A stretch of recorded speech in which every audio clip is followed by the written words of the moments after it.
Hey, welcome back. You know, it's been 40 years since the Mayflower Trucks moved the Colts out of Baltimore and into Indianapolis, and most of us know the story of that, or do we? That's the question. Joining me this morning, JJ Stankowitz, Colts writer and podcast host. He's going to be hosting the new podcast set to drop today called The Move.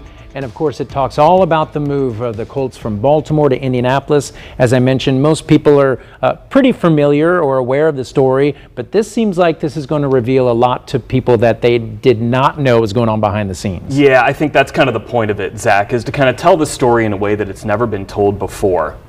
And in Indianapolis, I think I gained this appreciation for the people of Baltimore who lost their Colts, but I also gained an appreciation for the risks that Mayor Hudnut took, that the movers and shakers in Indianapolis took, that really transformed our town in a way that NFL football can do.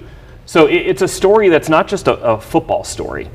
It's a story about politics, about history, about economics, and I think it hopefully appeals to a lot more than just football fans. I got to listen to the trailer, and it gives a little taste of some of the things that I didn't realize, of course, even as a Colts fan, like most all my life. At one point, Robert Irsay didn't even know that Jim Irsay was in Indianapolis and that what was going on there. I mean, there was a lot that was really up in the air, even just in the days and weeks before the move. Yeah, I mean, the Indianapolis is a late comer to this. I mean, in that trailer, I have Rick Venturi saying, we were told, don't go home or don't, stay close this weekend in Baltimore, because we're going to become the Arizona Colts by the end of the weekend. Arizona Colts. The risk of the Colts being in Phoenix right now is pretty close. Wow. And there were other things that were going on. That's Phoenix didn't have a stadium and all that. We get into that largely in episode 3 of the move. But Indianapolis needed a lot of risk taking. They needed some luck. They needed some serendipity. Of this great story that Bill Benner told me, the longtime journalist here, about how Robert Irsay walked in to the Hoosier Dome for a private tour, and he looks and he sees these blue and white seats. And he goes, "You did this for me?" Wow. Even though they ordered the seats long before there was even any threat of the Colts moving. So that wasn't for the Colts, but it sure did work out. Right. I mean, and just having the stadium there, the impact that this has had on this city, cannot be overstated. Yeah, it's transformed this town, and something that a lot of people impressed on me, like Mike Chappell, that when you're an NFL city, it's just different. It brings a different vibe to a city. You get noticed nationally and internationally. I mean, I think about when I was in Germany last November with the Colts for that game against the Patriots, and how many legitimate Colts fans there were based in Europe. That doesn't happen. People don't know Indianapolis in Europe outside of one weekend in May without the Colts. For the 500. And now you have people who are moving here, who are choosing to set up their families here. And it's not just the Colts. Obviously, there's a lot that went into building this city.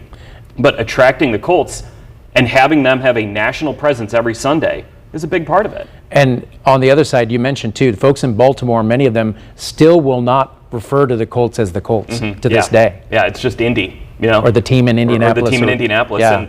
And it was interesting talking to people in Baltimore about, as you talk to them, and I talked to these folks for 30, 45 minutes, just that resentment that kind of bubbled up as they started talking about their memories of the Colts. But it's not, the villain in this story, I think, for people in Baltimore is going to be Robert Irsay. But what I uncovered, and I came into this, by the way, I didn't come into this as a Colts employee. I came into this as someone who wanted to know what the story was. And what I found is that the story here is that Memorial Stadium, the Colts' old venue in Baltimore, the owner before Robert Irsay was trying to get out of it. He was not happy, and that's the central figure in episode 1, which is out right now on the Colts Audio Network, wherever you get your podcasts, is that it wasn't just Robert Irsay who was looking to get out of Baltimore. It was Carroll Rosenblum, the team's previous owner. So how are these episodes going to break down? This is a multi-part feature. How are they going to break down? So the first episode is about Baltimore. It's all about the rise and fall of the Baltimore Colts. That is out right now, like I mentioned, wherever you get your podcasts. And then the second episode is all about Indianapolis. And it kind of follows the growth of the city from Mayor Lugar taking over in 1967 to the building of the Hoosier Dome. Wow. To try to attract the team. Then the third episode is all about why the Colts moved in the middle of the night on March 28th, 1984. And it begins actually on January 20th, 1984, with that sort of infamous Robert Irsay press conference at BWI. We kind of followed the narrative of that and how that teed up the state of Maryland to start pressing for eminent domain, for the city of Baltimore to be able to claim eminent domain over the Colts.